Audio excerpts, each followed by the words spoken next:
Yeah, perfect, thank you. So welcome to the third session of the day for the first SCTS Nursing and Allied Healthcare Professionals University Day.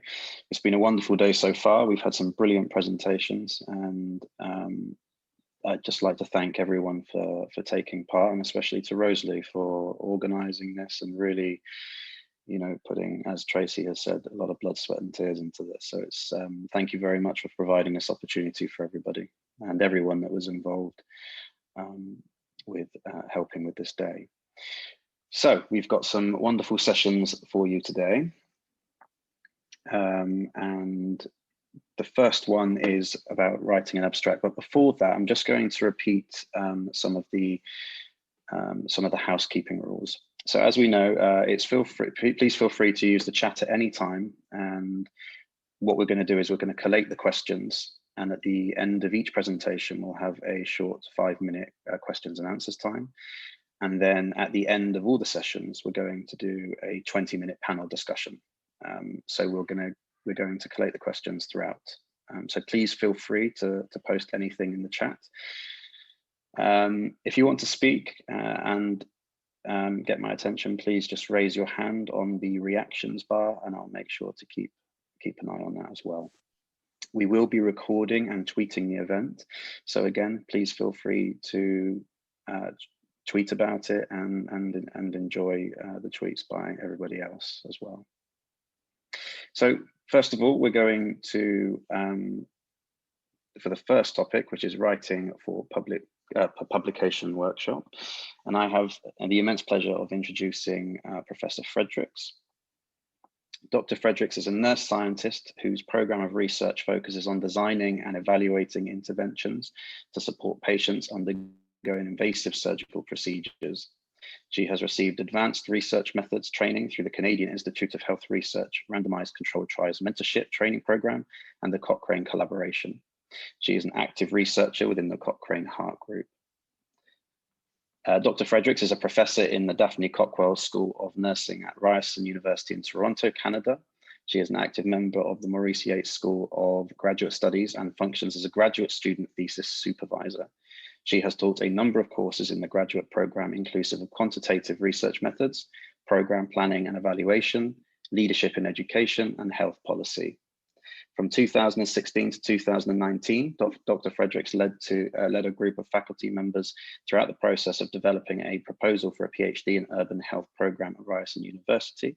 She was instrumental in preparing the proposal, assisting the group members in clearly stating the expected competencies, generating a curriculum matrix, and specifying the course's content, and organizing all administrative work that led to the approval of the doctoral program.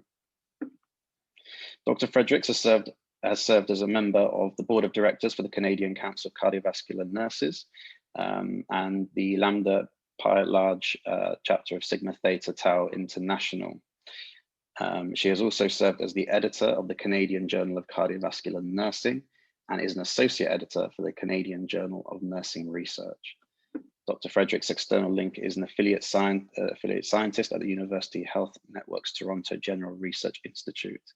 It is an absolute pleasure to welcome you, Dr. Fredericks, and thank you very much for coming and talking with us today. Yeah, it was an immense pleasure to introduce you, so thank you very much, and we look forward to your presentation.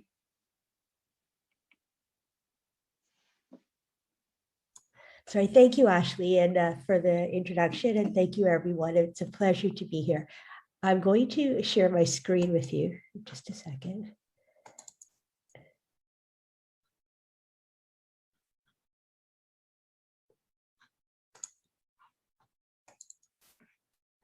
Ashley, it says that I don't have access to share my screen, permission to share screen.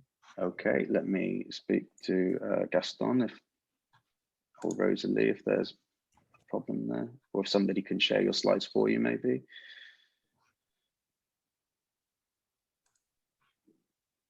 Rosalie, do you have the presentation? Please try again, Susan. Okay.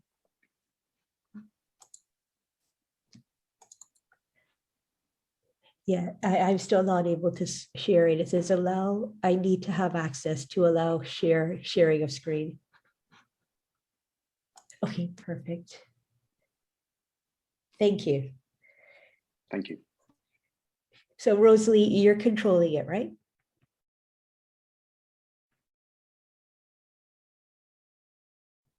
Perfect. Thank you.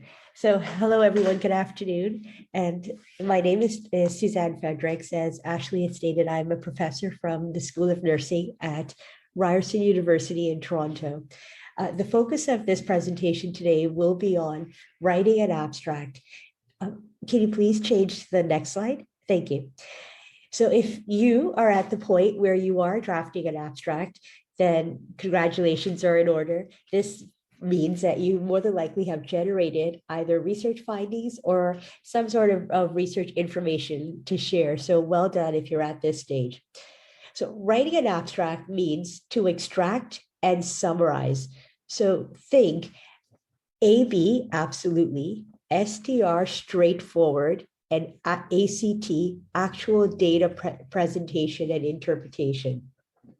Basically, an abstract is you're looking at an introductory statements that sum up what is known or remains unsettled in your field, or possibly your goal of your study. You try to compress these messages into one or two sentences as you are beginning the writing of your abstract. Various scientific conferences may provide different rules regarding the recommended structure of abstract submissions. So for today's presentation, I'll go through just a generalized overview of how to put an abstract together. Next slide. So there's two different kinds of abstracts that one can construct: unstructured or structured abstracts. Unstructured abstracts quickly understands what was accomplished in the projects. A structured abstract has advantages and can include introductions, or also known as your background or purpose, methods, results, and conclusions. They're very formulated in how they are put together. Many of these structured abstracts closely follow what's called the IMRAD principles. And IMRAD principles is an acronym that stands for Introduction, Methods, Results, and Discussion. This format is recommended for typically original research papers. And when you're thinking about the IMRAD principles, the D in the IMRAD principles stands for discussion. And you might see in some instances, there may be an area at some conferences where they ask for conclusions in addition to or in lieu of discussion. Even if structured abstracts tend to be a bit longer than unstructured abstracts and tend to range between 450 to about 500 words. Next slide. With unstructured abstracts, authors should always check the requirements of the journal to which they are submitting. Abstracts are not typically required for opinion pieces, essays, poems, and letters to the editor. The word limit for unstructured abstracts is typically lower than that for structured abstracts. For unstructured abstracts, these should generally describe the context, the findings, or the observations, conclusions, and implications of the information being presented. The CARE guidelines are typically used for case reports and consist of an introduction. So what is unique about this particular case and what does it add to the scientific literature? It also can include the patient's main concerns and important clinical findings, the primary diagnosis, interventions, and outcomes, as well as the conclusions. What are the key takeaway lessons from this particular case report? Next slide. When thinking about unstructured abstracts, we also need to think about the context of these abstracts. Typically, they start with a very brief, ideally 1 to 2 sentence statements that describe why the topic is important and timely. When you're thinking about review articles, for example, authors should include a clear objective statement. And an example of an unstructured abstract in terms of the context, and I'll give you an example from a case report perspective, authors should describe why their case is unique and of interest to readers. So for example, condition X is common in the European population, but to the author's knowledge, no cases of condition X in a patient presenting with symptom Y have been described. So this, in essence, is stating this is why this specific paper report is of importance. This is why, this is the uniqueness of this particular paper. Next slide. In terms of the findings related to an unstructured abstracts, the author should describe their findings or observations. For the example of the case report that was provided, the author should include the resolution of the case. So for example, a 32-year-old man presented to the emergency department with symptom Y, for example, examination findings revealed condition X. After management of this condition, the patient's symptoms resolved and he was discharged to home. So there's some sort of resolution in terms of whatever the focus is of your case report. Next slide. In terms of conclusion for your unstructured abstract, the conclusions directly support or should directly be supported by the author's main findings or observations. So for example, as shown in the present case, condition X is a potential underlying symptom of, a potential underlying cause of symptom Y. Next slide. In terms of implications and how to present implications in an unstructured abstracts, these usually end with the clinical or other implications of the author's findings. So for example, physicians should consider condition X, Y, Z in patients who present with ABC. Early detection and management can improve outcomes for these patients. Using the above example, the abstract for this case report would read as follows. So this is the entire abstract. We put it all together for a case report structured as an unstructured abstract. Condition X is common in the European population, but to the author's knowledge, no cases of condition X in a patient presenting with symptom Y have been described. A 32-year-old man presented to the emergency department with symptom Y. Examination findings revealed condition X. After management of condition X, the patient's symptoms resolved and he was discharged to home. As shown in the present case, condition X is a potential underlying cause of symptom Y. Physicians should consider condition X in patients who present with symptom Y. Early detection and management can improve outcomes for these patients. That was just a brief overview of what an unstructured abstract would look like from the perspective of a case study. They would, if you are putting together, say, a different type, another type of non-research related report, your unstructured abstract might look a little bit different. So if the abstracts are very unique depending on the focus of your papers. If we look at a specific example of a structured abstract, next slide. So structured abstracts contain headings and briefly summarize the main sections of an article. The exact names and number of headings will vary depending on article type and conference preferences. So this is where you need to really be familiar with the conference that you're presenting at and the requirements related to that conference, and or if you are submitting an abstract, creating an abstract for a paper for publication. In general, abstracts for randomized controlled trials, for example, should follow the CONSORT and CONSORT guidelines or checklist. The CONSORTs is an acronym that stands for Consolidated Standards of Reporting Trials. And abstracts of systematic reviews, meta-analysis should follow the PRISMA guidelines. And PRISMA is an acronym that stands for Preferred Reporting Items for Systematic Reviews and Meta-Analyses. These specific guidelines, you can find them online, and just make sure that you adhere to the requirements listed in each of the guidelines, depending on how you've structured your specific study. So if it's an RCT, you would follow the CONSORT guidelines, or if it's a systematic review, meta-analysis, follow the PRISMA guidelines. And there's a number of different guidelines depending on the type of research methodology that you are using, that you have used for your study. So next slide. So in terms of context for structured abstracts, the context of an abstract should answer the question, why is the current study important? In other words, it should describe the rationale behind the study question and emphasize new and important areas addressed by the study. You should limit this section typically to one sentence. So consider the following example. Condition X has been studied in population A, but its prevalence in population B has not, to our knowledge, been investigated.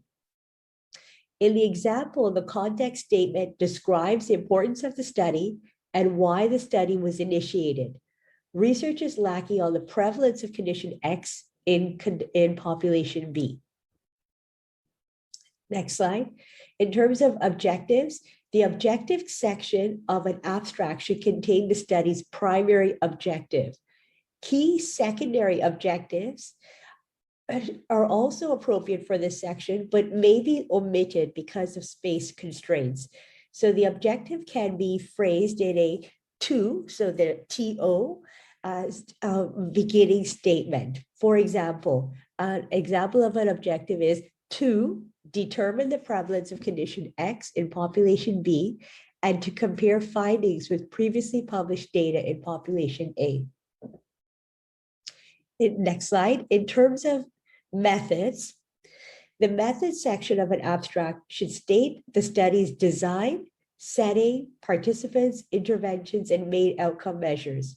For larger or complex studies, it is often appropriate to break the methods into several sections. For example, participants, interventions, main outcome measures.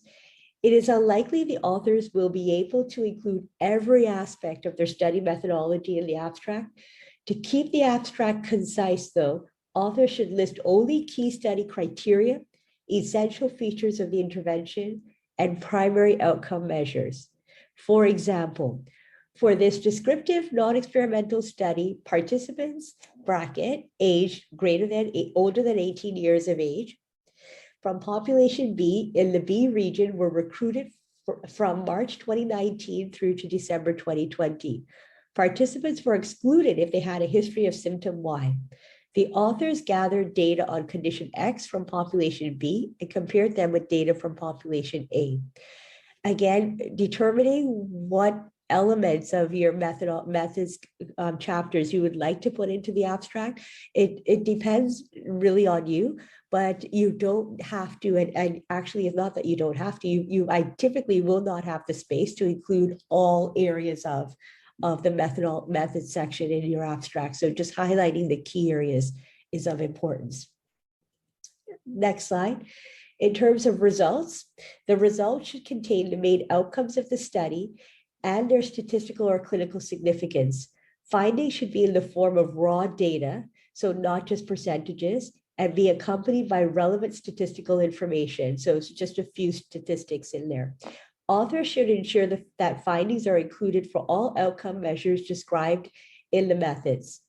Likewise, the results section should not contain findings or outcomes that were not already described in the methods section. Abstracts for survey-based studies should include response rates. And for example, of the X number of participants recruited, X number met the inclusion criteria and completed the study. In this population, X number of participants, so you put the percentage, had condition Y compared to X number of participants, again, followed by the frequency, the percentage in population A. And finally, in terms of the next slide, conclusions, provide only conclusions of the study directly supported by the results. So for example, condition X was found to occur in X percentage of our population. These findings are consistent with previously published data in population A. Supplemental information and in-depth evaluation of your findings should be reserved for your text of the manuscript or for your conference presentation, but you should note important limitations. In addition, you should take care to not overinterpret findings and refrain from recommending vast changes to clinical practice if additional research is needed. If applicable, clinical implications should be noted. And then the next slide, considerations for writing an abstract. Although readers usually read the abstract of an article first, authors should write this part of their manuscript last. Abstract should contain the same information as the text of a manuscript, including methods, data, terminology, etc. Manuscripts often go through several revisions and rounds of corrections before a final draft is complete. If an abstract is written too early in the process, it may contain outdated or even incorrect information. A quality manuscript describes the study, experience, or other types of findings by answering key questions about that study, experience, or finding. A quality abstract will accomplish the same goal by answering the same question. Before drafting your abstract, you should determine which type of abstract is most appropriate for your manuscript, so either structured or unstructured, and ensure that you're familiar with the guidelines for that abstract type. So the paper, the journal guidelines or the conference guidelines, be familiar with those. And the other consideration that next slide that you should be thinking about in terms of your abstract is related to search engine optimization.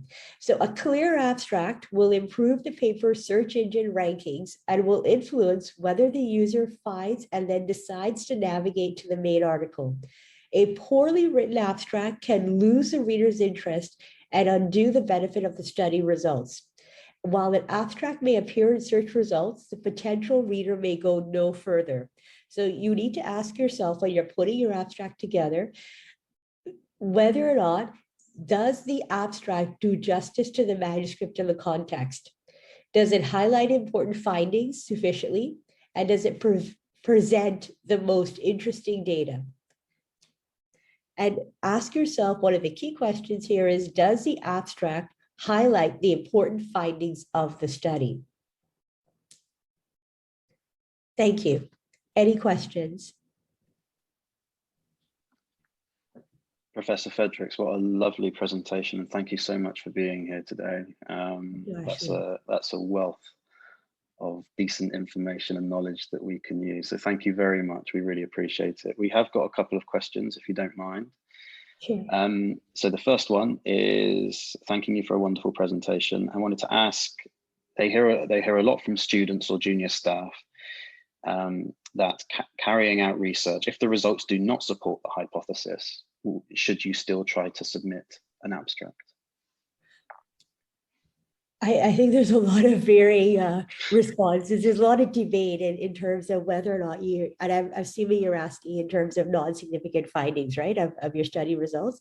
It depends on who you would ask. I would say yes. I think valuable information is glistened from doing a research study. And if your study was put together well, where you have controlled for all extraneous variables as much as you can, it was tightly put together, and you've tried to be as rigorous as possible in your methodology, and yet you're not finding significant, statistically significant findings, I think that is of importance. That tells you, you know, that maybe this intervention, if it is an intervention, it is not effective. It should not be used in clinical practice, and that is useful information to share with everyone. So I personally think, as long as you are confident that you have not made any overarching error in how you put your trial or your studies together, and you are confident in your ability and what was done, conducted, you and your team, I would say yes, you should be sharing that information to say, look, we did the study and this is what we found. We were not able to support our hypothesis, or we did not find statistically significant findings. And this is important to note when it comes to practice or when it comes to policy, etc. That's really wonderful advice. Thank you. And yeah, I mean, as you said, everything contributes to overall knowledge, and whether it doesn't support your hypothesis or whether it does, it still adds to the overall arching body of research. So I think that's wonderful. Thank you. And the next question is, with regards to writing abstracts, methods and results can be quite heavy with pertinent information. How can you be specific and inclusive whilst practicing brevity?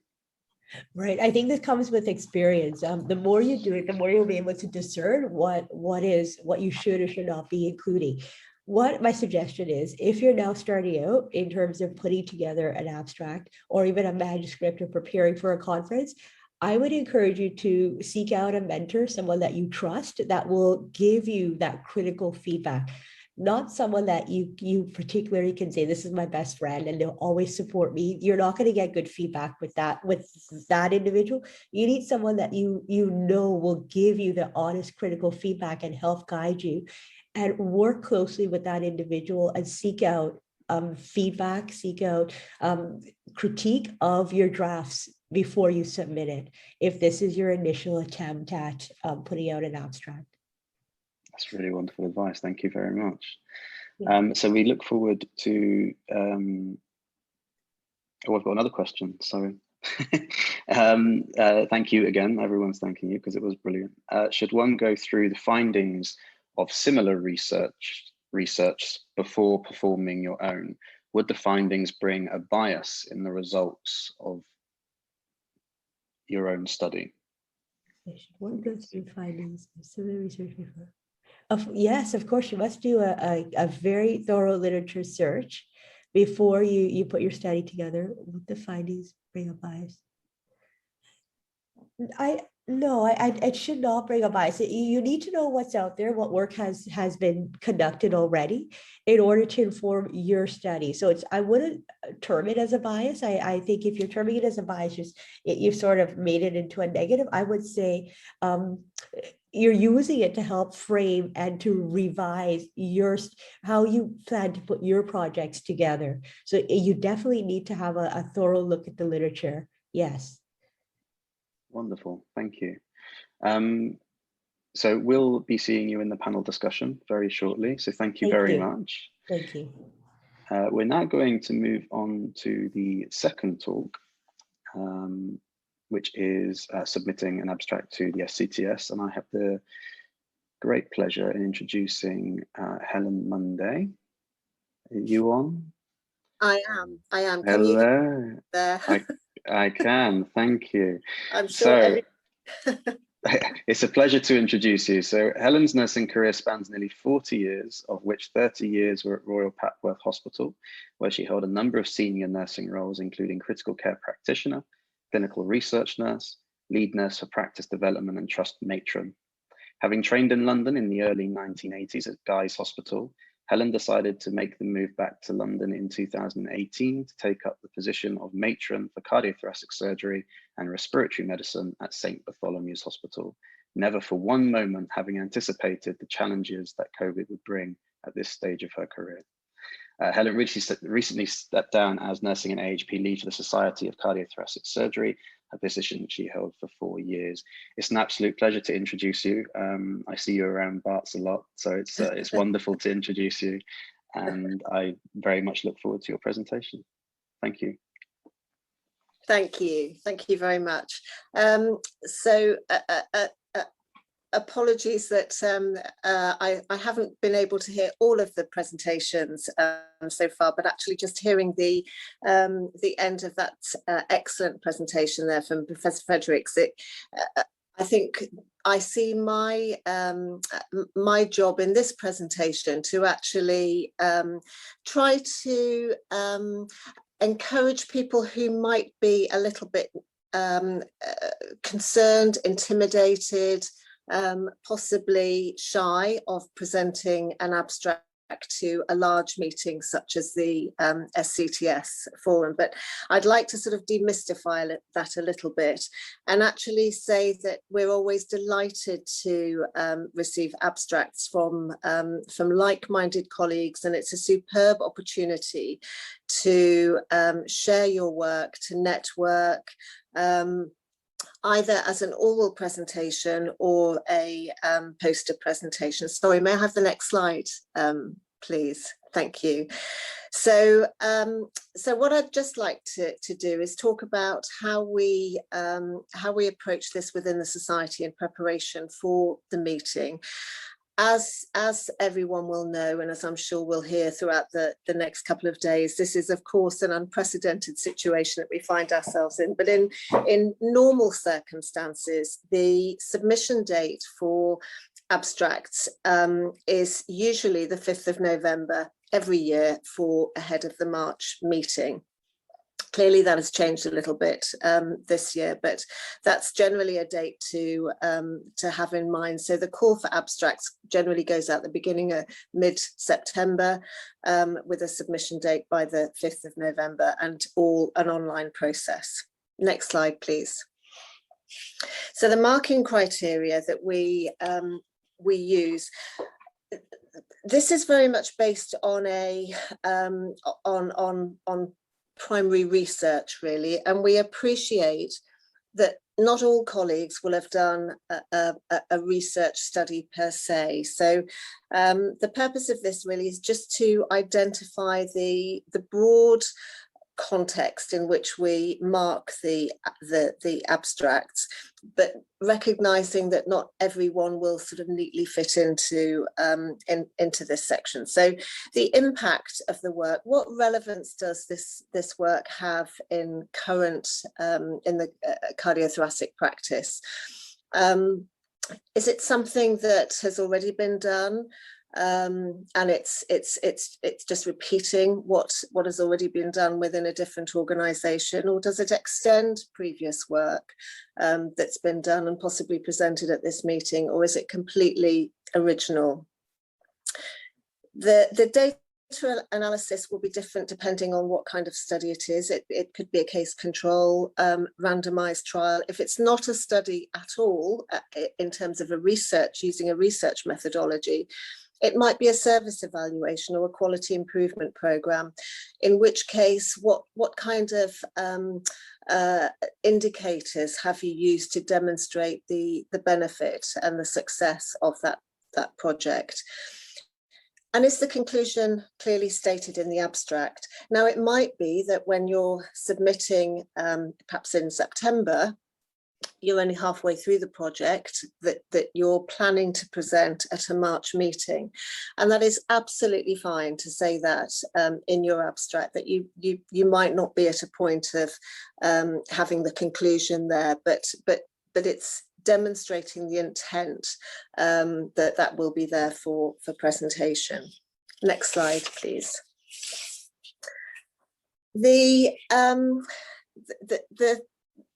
The abstracts are then submitted online, and they're reviewed by a panel which has a core membership, but often the abstract review panel members will change from year to year, and we strongly encourage anyone who is keen to be more involved in the society, particularly through the oh, sorry, I've just sorry.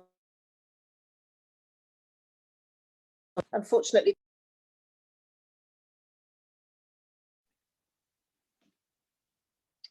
sorry guys, there's just some technical difficulties at the moment. Just bear with us, please.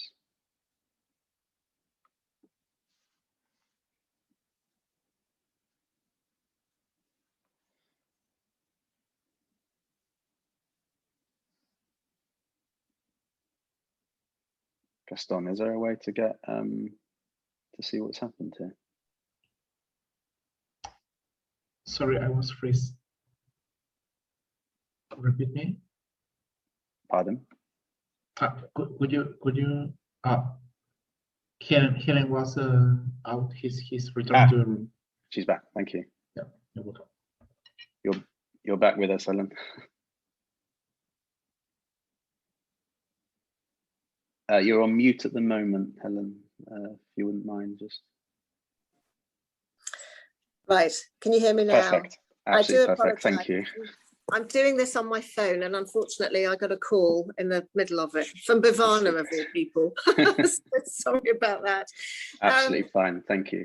So the abstract review panel is made up of core nurses and allied health professionals who are closely involved with the society through subcommittees. But we also welcome and encourage anyone who is keen to be involved with the society, and particularly through the research subcommittee, to put yourselves forward. And if it's something that you would like to be involved in, we're always keen to welcome new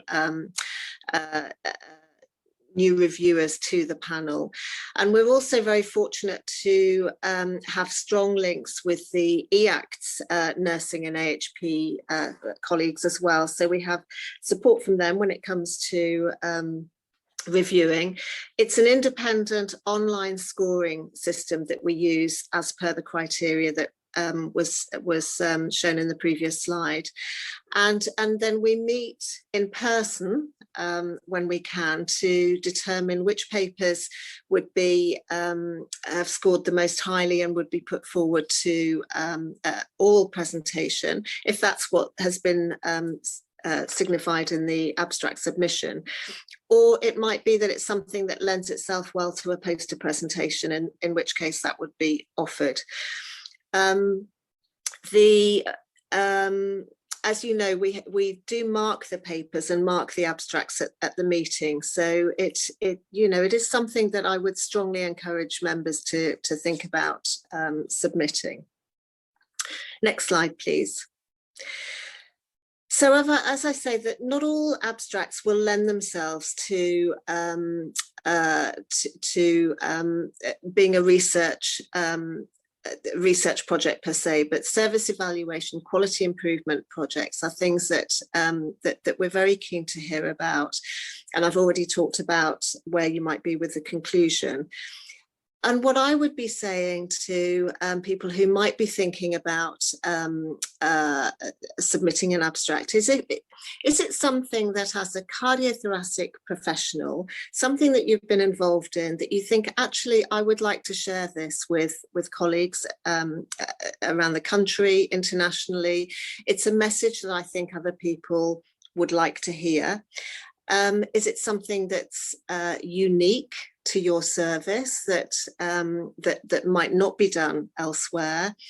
And what can we learn from the experience that you're talking about? So we like to have a mixture, really. So please don't ever think that that your work would not be well received. I think if you're sitting there thinking, actually, this would be really interesting and I would like to hear about it, then please consider submitting an abstract to the society. Thank you very much. Are there any questions? A wonderful presentation, thank you very much. It's always good to have such a wealth of knowledge here today and for people to ask questions. So thank you again to everyone who has presented. We have got a couple of questions. The first one is, what's the marking criteria based on?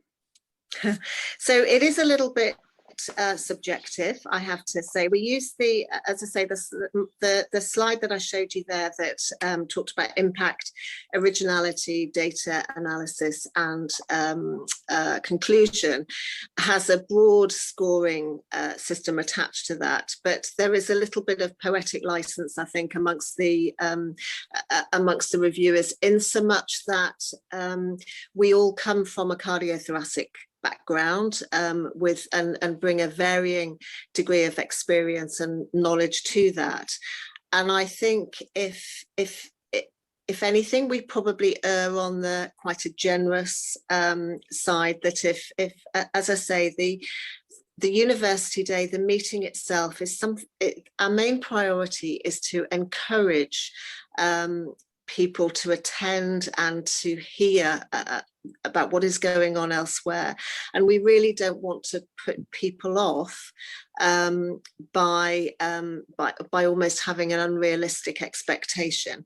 That said, I have to say, in the 15 or 18 or so years that I've been involved with the Society, I have to say I have seen an incredible increase in the quality of presentations and work that's being put forward. And that's not to say that years ago it was poor quality. It just, I think what it is more people are more people know about the Society, more people are interested in what the Society can offer, and our membership has just grown, and with that it's brought some absolutely fantastic work and some really great presentations. So you know, it's we have a standard that we want to keep, but we're just seeing that standard going up and up and up. That's really nice to hear. It's nice to hear that there's a lot more interest and people and the, you know, the strength of paper on abstracts increasing. Yeah. So that's really good. Thank you. We have another question. Can you submit an abstract that you have submitted to a journal already? Gosh, that's a very good question, and I'm not sure that we have a hard and fast rule about that, actually, and certainly something that we should probably consider within the both within the abstract review panel and with thinking about the research subcommittee as well, who might be able to advise us on that. What I would say at this stage is that we, you know, I don't think we would want to turn anyone away. I think if one of the things that I perhaps didn't mention actually in this is that the winner of the all presentation and I think the poster presentation as well, but definitely the all presentation has the opportunity to then present their work at EACTS as part of that award. So that would sort of fly in the face of that if we said that if it had been submitted elsewhere. So good question. Can't give you a definitive answer, but certainly I'm just seeing an answer there. I daren't touch my phone in case I lose you again, but actually you'll probably be able to say what the answers was. I think it said for most you can. Yes, yes. From Professor Sanders, it is in the submission guidelines. It can be submitted to a journal published already. Perfect. So yeah, so perfect. Thank you very much. The wonderful presentation. Lots of people enjoyed it, and thank you very much for coming. Are you going to stay around for the panel presentation a bit? Yeah, I will.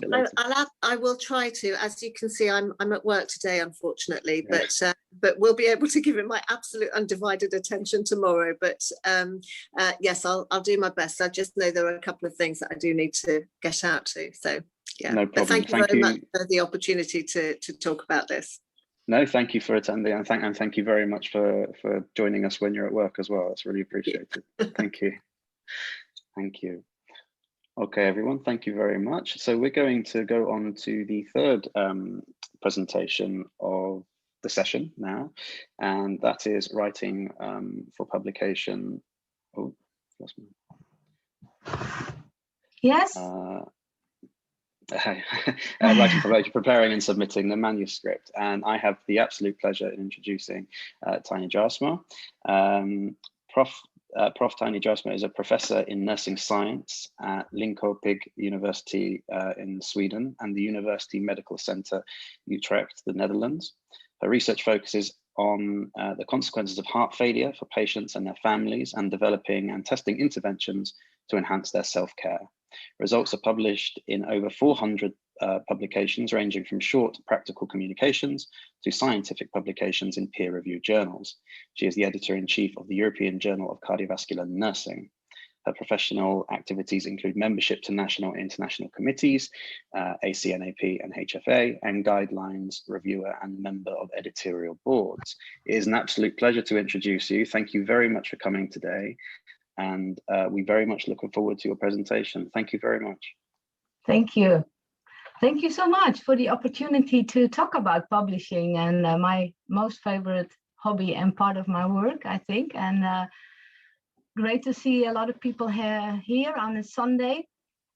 And greetings from wet and rainy and cold Sweden today.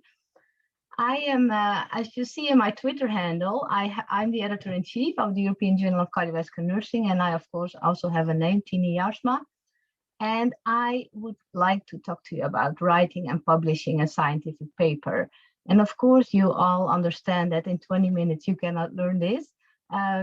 But I hope to inspire you and to get courage to do it. So that's my most, if you take anything from this lecture, 3 words, just do it, just do it. So that's what I'm going to talk about a lot. And so I will talk a little bit about why, of course we know why, but to give you some extra reason, how to optimally publish, what should you think about, and a few tips and tricks to end with. I'll just see. Oh, sorry. Oh. Yeah. So just, and like I already was introduced very nicely, but I can bring you, I hope to share with you experiences from me as a researcher who struggles to publish his research. I'm an author of articles, so I hope to share that experience and also book chapters. I've reviewed a lot, and I wrote in the chat, if you want to learn skills, for example, how to submit a good abstract, but also how to submit a good paper, become a reviewer. You learn a lot. You learn a lot from how others do it, how you don't want others to do it, so you learn not how to do it. So that is really a free school of learning. And like I said, I'm a current editor-in-chief. So, of course, how does a publication work?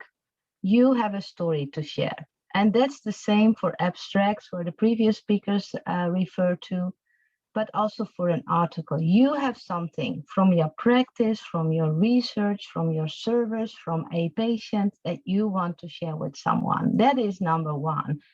Then you write a manuscript. It could be an article, it could be a paper, it could be a case study, and then you submit to a journal. Seems easy or not? So, of course, then the whole train starts to run, and I will not bore you with the whole diagram, but you submit the article, then a journal editor, for example, like me in our journal, looked at it, and we assign it to reviewers, or we reject the paper after screening. The reviewers look at the paper, and the editor gets it back, and then either invites new reviewers if needed, or make a decision, or reject it. And then maybe often it is like minor revision, major revision, I will show you later, and then it's accepted. Of course, we all hope to end here. So that's, although you have this great idea, there is some steps to take. So when I lecture about this, I always ask the students, and I lecture also for example, advanced nursing practitioners, do you think you will ever publish an article? And then I really hope that everybody would say yes. But then if a lot of people don't say yes, I will ask them, why not? And then I have all these things that come up that might even pop up your brain right now and say, well, I don't have the time to write an article right now. I have nothing to write about. I don't believe that. I'm only a nurse. I'm only a student. Or, well, writing a book or a chapter for a book would be better. I don't have enough material. I don't know where to best place an article. Where should I do? How should I do it? Or I cannot write. And then I just say, this is like rubbish. Like a lot of you work in practice, you have a lot of things to tell. We learn every day, we learn every year. So we have things to share. Some of us are researchers, we collect data. We should share this with the world. It's funded by funding bodies that have the right, but it's also patients are in our care, but are also in our research, and the results should be published. So I once wrote a long time ago, it's 2005 now, I see, writing a publication on cardiac nursing or thoracic surgery nursing or whatever, just do it. And that's what I of course, use the Nike slogan, just do it. And I think that's what we have to do. A lot of sporters who run a marathon, they don't think like, oh, like my little toe hurts, or, you know, I had like a bad day yesterday, or they do it. They go there and do it. And I think that's also maybe something we can learn from to share our stories, to share our research, to share our experience. So why? I saw already mentioned a few things: to share experience and knowledge with others, but also build the scientific evidence that our daily practice needs. And it could also be why publish, because you need it for your education, you need it for a master's study or a doctoral program. It could help your career. If you want to go further in academia, you need to have publications, either an academic career or a non-academic career, that people know that you are interested to advance your field. And of course, it can help if you are in an academic career, that you need it to get funding, to get grants, to get promoted to a new appointment, for example. But also, why publish? I love it because it's a very creative process. It is to share results in a creative way. So it's also fun, it's nice. And then if it's published, you feel super proud that it's done and people can access it. So I think there's a lot of reasons why publish it. So what can you publish? And I only put a few journals here, but think about general nursing papers or books. There are books you can even write for a chapter for a book, and especially if you work in daily practice, that's of course very much appreciated that you share your clinical skills in a book chapter. So you could think about that, but on the lower row of this slide, you can also see several journals that you could publish in. So you could also publish in Annals of Thoracic Surgery, or a more broader nursing journal, International Journal of Nursing Studies, or a specific journal that we have, the European Journal of Cardiovascular Nursing, which welcomes papers from all the fields in the take care of cardiology patients, so, and their families, actually. So, and I have a few here that are close related to our field. For example, this is from the International Journal of Nursing Studies, which is the top journal in nursing nowadays. And they have a study on, and this is a systematic review on pre-operative and post-operative recommendation to surgical wound care interventions. This is a paper from the Journal of Cardiovascular Nursing, which is, of course, much more focused on the cardiac patients. Can nurse-led pre-operative education reduce anxiety and post-operative complications of patients undergoing cardiac surgery? So these are kind of papers you can submit to these journals. And this is also a journal from the Annals of Thoracic Surgery, because sometimes people think, well, I cannot publish there. But there's a lot of nursing papers in that journal. Nursing Neurological Assessment After Cardiac Operations, one that I recently found. So there's a lot of places that you can share your knowledge. So then people think what to publish. We're always thinking like this high impact research papers, but I would like to challenge you and think about, how can I publish my work? You can think about a case study, and Suzanne Frederiks already talked about case study for a conference, but you can also publish a case study for a journal. A letter to the editor you can write, and it's published and is shared with the wide public.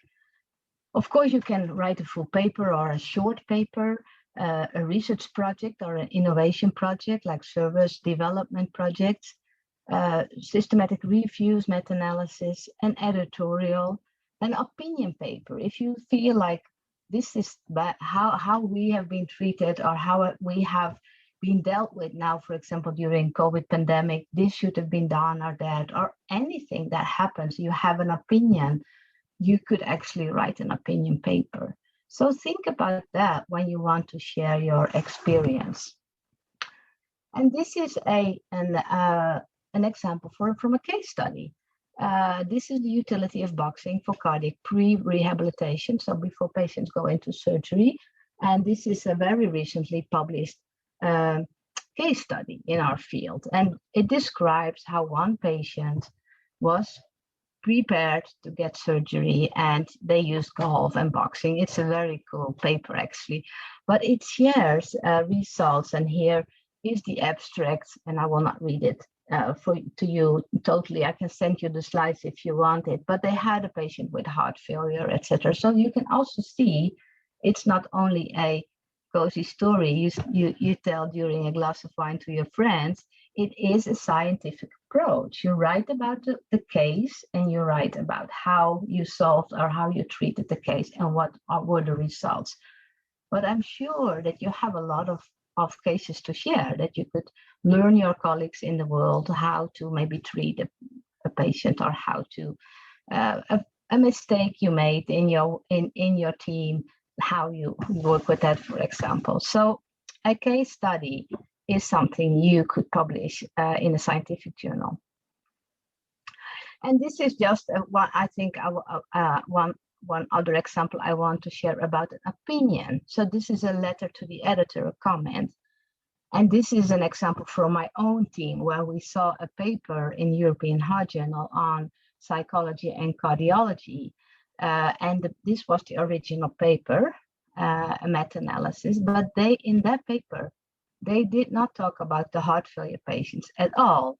And I do a lot of research with heart failure patients, so I was a little bit upset. I thought, why don't they address these patients? So then I came together with my colleagues and we wrote a letter to the editor, making the case that this is also a group of heart failure cardiac patients that need attention. So even after reading an article and you think this is missing, you can send in a letter to the editor, which is then published and is in the public domain. And this is another letter to the editor I wrote a long time ago with another group of students, that we looked at a randomized controlled trial, and there we saw also some flaws, and we wanted to share our own results. Of course, you cannot write a letter to the editor every week because they get bored of you. But if you have a good case, it's good to share it. And this is, so I talked about the case study, I talked about the research letter, and this is a normal or a more traditional research paper that I showed before, that is a research project, which they then analyzed and sent into the European Journal of Cardiovascular Nursing. And there they show how they did the study. They very nicely showed who they recruited, etc. You know, these kind of papers, and they have published the results very successfully. So now you're all convinced that you should publish, why, and also what you can publish, that it's not only a highly big research project with thousands of patients, you can publish a lot of things. So where then to publish? That's always the question. What is the optimal journal? Where should I go? And there are a few tips here. Is journals target different audiences, like conferences and all these things. If you want to write for a certain group, think about who is going to read that. And of course, nowadays with PubMed and Google, they sort of hit your research anyway, but to get in a journal, they have often a specific scope. So which audience is this journal, for example? Look for the scope and look for the readers group. Does this journal target, for example, nurse researchers only, or nurses, or researchers only, physicians, the lay public? Is it, for example, an educational that only targets educators, etc.? So there you could see what's the good home for my journal. And then also, what is the scope, and what is how does my paper fit the journal? And then you have to think, what's the goal of your publication? Do you want to present the design of a study, for example? Do you want to share knowledge? Do you want to discuss a method? And that can also determine which journal you want to submit to. What is the audience? Like I said, clinicians or researchers. Do I want to publish nationally or internationally? That can also be something you weigh. And of course, you are so lucky with the English language, so it doesn't really make a difference if you want to publish nationally or internationally. But for a lot of others, they have to think, should I publish only in Swedish or should I publish in Dutch, etc. So it's a good thing to think about that. Impact factor, do I want to publish in a journal with a high impact factor? I will not bore you with that too much. I have, I think, if needed, one slide on it. But what kind of journal is it? And this is one I just share quickly with you, that you hear these terms like impact factor. And impact factor is actually the measure how much citations an average article has. So if you have a high impact factor, that journal publishes a lot of publications that are cited a lot. You can also find terms like open access, ranking, etc. But open access is something that's more new in our field, but if you want to submit, think about that. Do I want to publish open access, which means that everybody can have it for free? Or do I want to pay? Or do I want to publish that people have to pay, or a university have to be subscribed, for example, to the journal? So these things you have to weigh, impact factor or not, which journal, how is the review process, etc. So then you submit, and then, of course, you go into this review procedure, which I showed in the beginning, where often a journal editor asks for 3 or 5 reviewers, and these reviewers then advise, accept this paper or revise it, major revision, minor revisions, or to reject the paper. And that's this like whole chart and whole organization that is in place to have the best quality in a journal of science in a journal. So I end with 3 tips and tricks. I just have to see how I'm doing in time. I'm going to be short about my 3 tips and tricks, but I think the important is, what is the story? What do you want to say? And there's a lot of information also and tips and tricks you can find on that. But you cannot just say, now today I'm going to write an article, but you have to have a story to share. And we all have those. And then find and work with co-authors, and also who do you want to reach and how does the journal help? So the second one, a little bit more, find and work with co-authors, and that's also what the first speaker said, that think about, can you find senior researchers or a critical colleague that can help you, an expert or an authority? Think a little bit about if they can then be co-authors, and think about like, what should they contribute? How can they help me to get this paper out in the open? And finally, also something to consider is, of course, nowadays it's a day of, or a time of the people want to tweet, they want to read in different places. And how does that journal help you to get your paper open in the public, that people know about it? Does the journal have a good website? For example, some journals you can give a video abstract with your paper. Some journals are very active on social media, and or have, for example, journal clubs and blogs and vlogs, whatever. So that the time is over, then we just submit it and then it's there and everybody is happy that it's there. But you have to also, after the publication, work a little bit to get it out. And some journals are very good to help you with that. So that might be also a thing to think about when you submit. So the final point, so to consult the colleagues, but also follow the guidelines. And the same, like we said before in the abstract, you have to follow the guidelines of the abstract submissions. And if you submit to a journal, you also have to follow guidelines. And then I said, like, follow the guidelines early. So now that you have done everything ready and you think, now I'm ready to submit. And then you look at the guidelines and you find out that suddenly you have too much words or you needed to have another structure. So think about that early. consult editors. I get a lot of questions of people, are you interested in this manuscript? Should this be a short paper, or should this be this and that? So that could be a way, if you're uncertain or insecure, to consult editors. Also be passionate. If you want to share this story, you go for it. Just never give up. Just do it. So thank you very much. If you want to contact me, please write me an email, and I'm also on Twitter. So I hope to see a lot of publications coming to our journal. Professor Jasma, thank you thank you very, very much for your presentation. It was wonderful and fantastic, and it's good to have the experts depart all this wealth of knowledge for us, and that's fantastic. Thank you. I've got a couple of questions for you, and then if you don't mind, I'll invite Professor Fredericks back and we can have a bit of a panel discussion, which would be great. So the first question is, can you give us advice on how or where do we read oh no, sorry. Do you recommend having a target journal before writing your paper?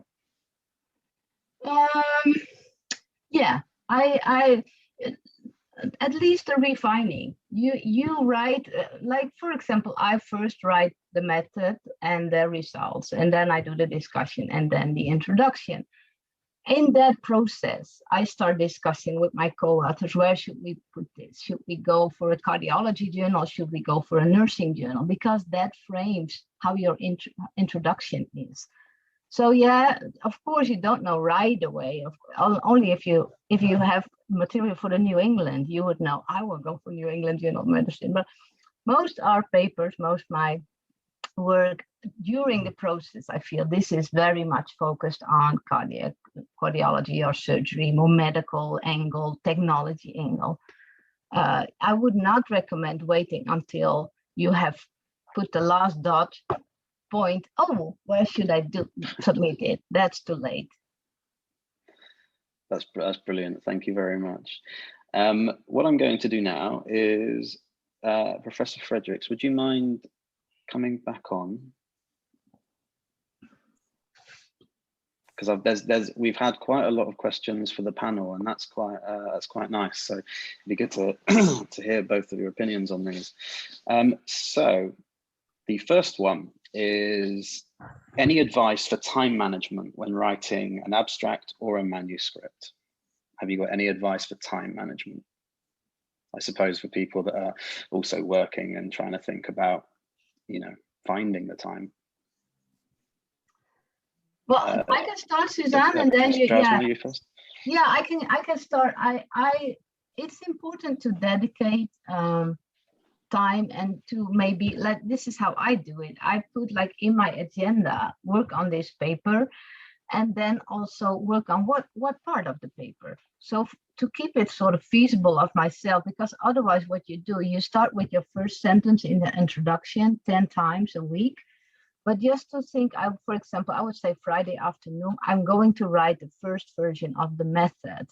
And then I actually plan often in the whole month, like discussion, this paper, and then sometimes I have several papers, but that helps me, and also helps me to sort of keep a grip on myself and not think, oh yeah, this introduction was not really good. No, Tini, I said, now today you have to write results section, you have to make 3 tables.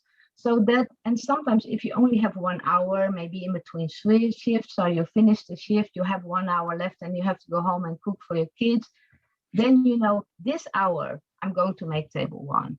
So in that case, time management is really to get focused and not get too much focused on this whole big project you have to deliver. Yeah, I agree with Professor Jarsma's response. And what I would say is, if you're working with a mentor or a team, I would try to schedule meetings with the team with a very short increment of time. So give yourself 2 or 3 days to write, or even a week, so that you've got a deadline to meet. So schedule those meetings. The other thing that I encourage all of my students to do is to think about their assignments, and to think about the assignments that they did well on, and to see how they can convert those assignments into papers, potentially for publication. And if there are any potential papers out there, meet with the faculty, whoever taught you in the course, sit with them and say, look, I'd like to convert this into a manuscript. At least I have the basis and the idea already there, and ask the instructor if they would be willing to work with you on that, on converting it into, at least you're not starting from scratch, and there's an idea there in terms of turning it into a discussion paper, or maybe some sort of mini reflective paper. It doesn't have, as Professor Jarsma said, it does not have to be a research report. Thank you very much. We've got quite a big question here, so I'll so it's, how can we encourage our colleagues to get more involved in publishing abstracts and manuscripts? Have you got any advice for that? That's the first part. And the second part is, how can we help them start their publication portfolio? Or if they feel an abstract or a manuscript is too daunting. So the question is, have you guys got any advice for our colleagues trying to get out there, and how we can support them? And if I can go to you first, Professor Fredericks. To get started, I would say encourage, for all of our students, they're working towards their graduate degrees, I would say, and you're working towards the goal of becoming advanced practice nurses. And with it, as an advanced practice nurse, you are expected to contribute to the broader array of knowledge out there, to create new knowledge, and that is an expectation. And I think if you are starting out and you've got a network around you that will support you, make use of that network before you leave the organization institution. Use your resources around you, and it is very scary to start, but it only becomes more natural and easier the moment you start and you get acclimated into the process of writing. Nothing is easy. Writing for publication is writing and rewriting and rewriting and rewriting. And the other thing I would say is, it's a given fact, rejection will always happen. Nothing gets accepted right away. In fact, I would say there's about 70% rejection, 30% acceptance. You will get rejected.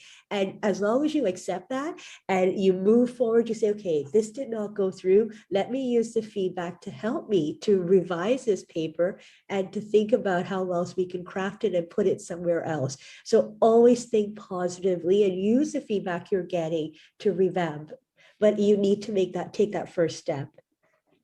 Thank you. And Professor Jarsma, what any advice for the colleagues and how we can support?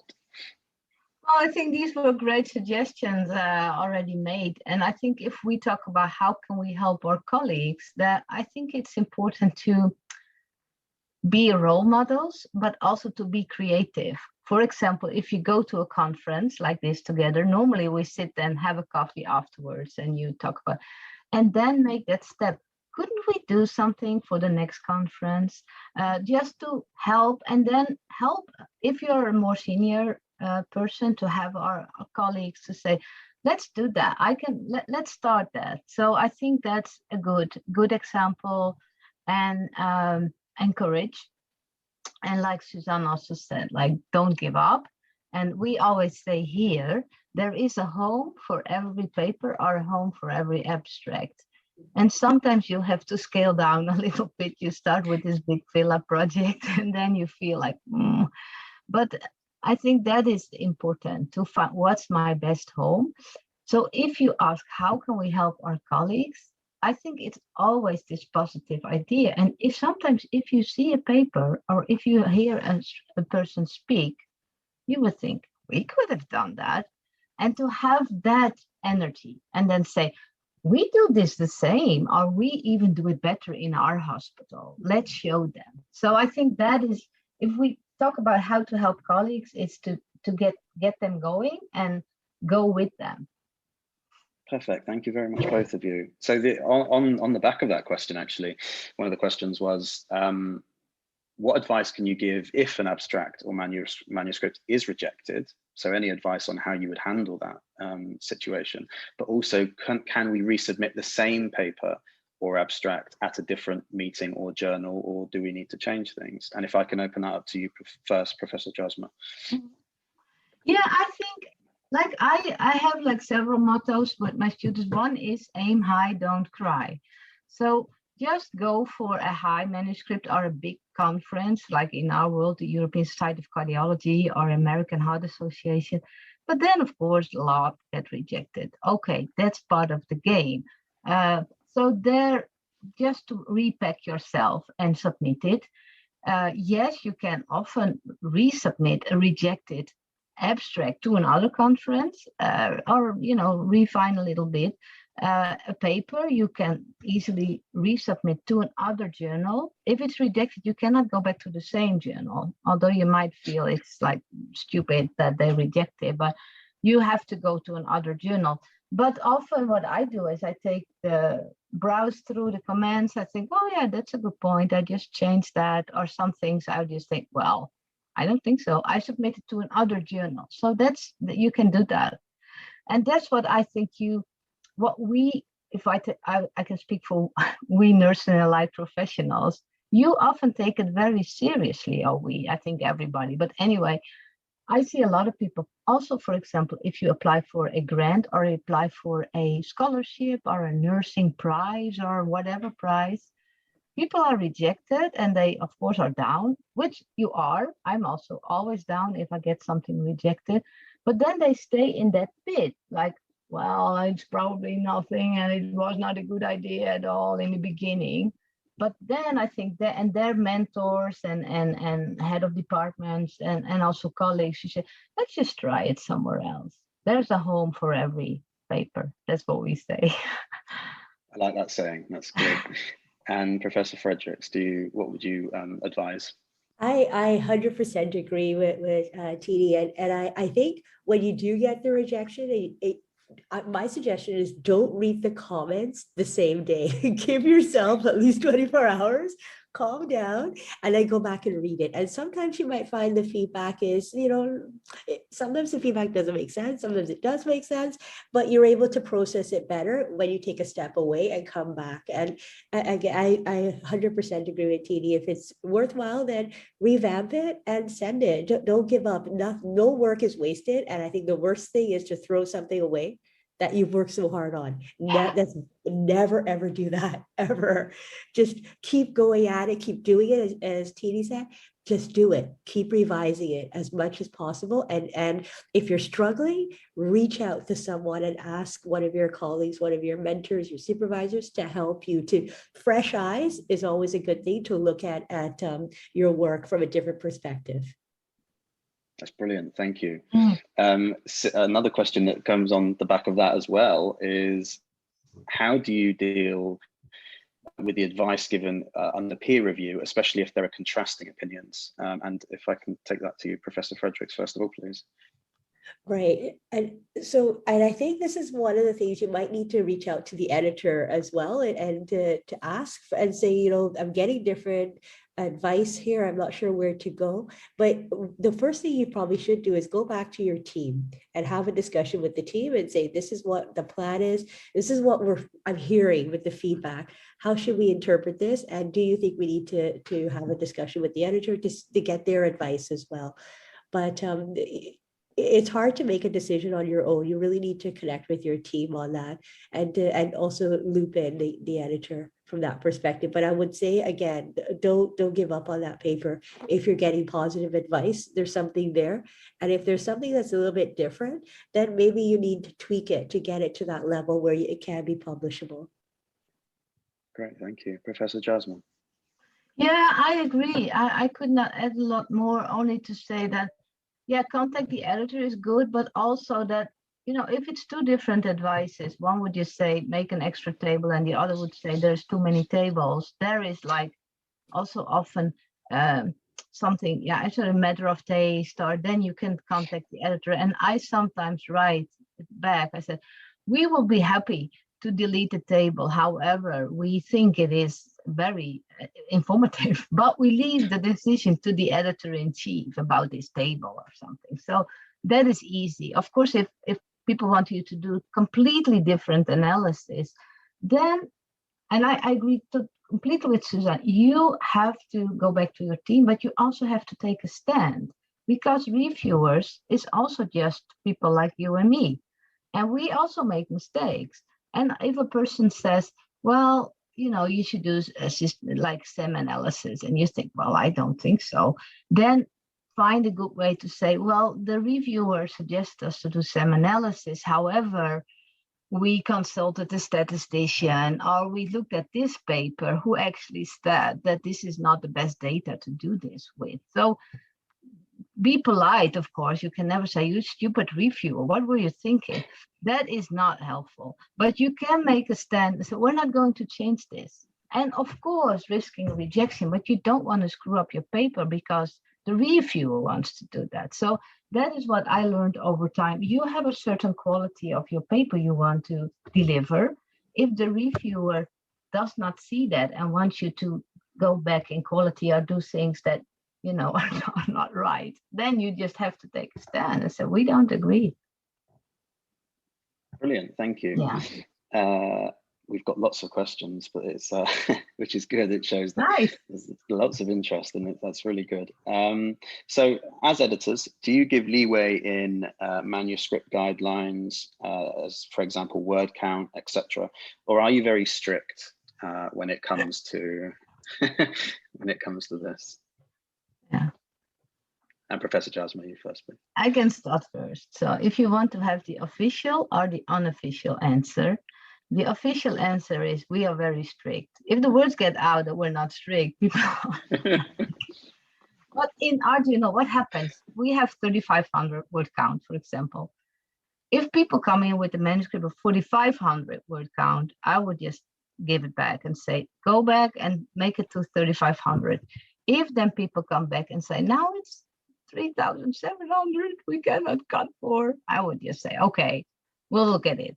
So this is how it goes in practice, at least in our journal. I know, for example, if you would submit to Yama or so, they would not do that. But so that is, and always you can contact also editors. For example, qualitative work often takes much more words. So then editors sometimes are a little bit more easy to go for. So in that way, yeah, we're strict, but we're also reasonable. I think most editors would do that. How is it for you, Suzanne? Well, we actually just created a new journal. It's called International Health Trends and Perspectives. And so we're in the midst of working towards getting indexing on PubMed. So we have to stick within the guidelines of what our journal criteria is. And so similar to yourself, TD, what we do is there is a word count and there are specific criteria related to the journal. But if there are a few like 50 or 100 over the word count, that's completely acceptable. But if you're getting into 2,000 or so over, I do go back to the authors and say, this is a little bit way too long. A couple of sections, think about revising it or deleting these sections, and have them work through it and come back. And the thing is, you want to make sure that the integrity of the journal is intact and make sure the reputation of the journal is intact. So there is some flexibility, but I think we need to, as editors, and myself in the role of a managing editor, is making sure that the quality is still there. We're maintaining that, especially since with our journal, we are going to be going through an assessment very shortly. So it's maybe a little bit different. Your journal is a lot more established than ours is, but we try our best to maintain and stick to our regulations. Brilliant, thank you. We've got a small amount of time left, so I just wanted to ask, the wealth of knowledge you've given us is incredible, but if maybe you had maybe a last bit of parting wisdom for us before we end the session, and if there's like the wonderful sayings you guys have had, like there's always a home for a paper and things like that, if there's anything you would like to part with us, and I don't, Professor Fredericks, is there anything? Yeah, I think just gold dust.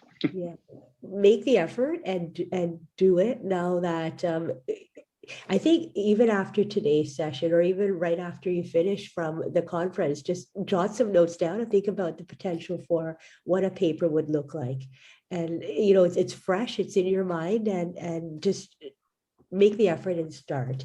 And what's the worst that could happen? If it gets rejected, you just revamp it and keep trying, keep working at it. But I'm sure I know the effort will pay off over time. Thank you very much. Professor Jasmine?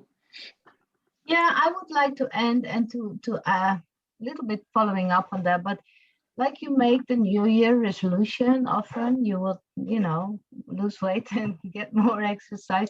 You could make a resolution or intention and say, the coming year, I really would like to submit an abstract to this conference or to another conference. I would, once in my life, I would like to write a scientific paper or contribute to a book. So to do that, and then also share it with your colleagues and also with your head of the departments or whatever. And that sometimes helps really to help say, I really would like to submit an abstract. And that people would say, how can I help? Or come back the next year. You said you wanted to submit an abstract, did not happen. What happened? Well, I did not feel, I didn't, blah, blah. So that I think can help you to, for yourself, be motivated. And also word it to someone else and say, wouldn't that be great if I could write a chapter for the book on thoracic surgery nursing?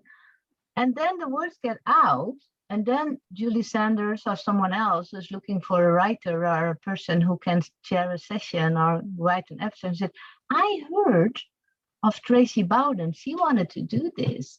And then also that sometimes helps to get involved.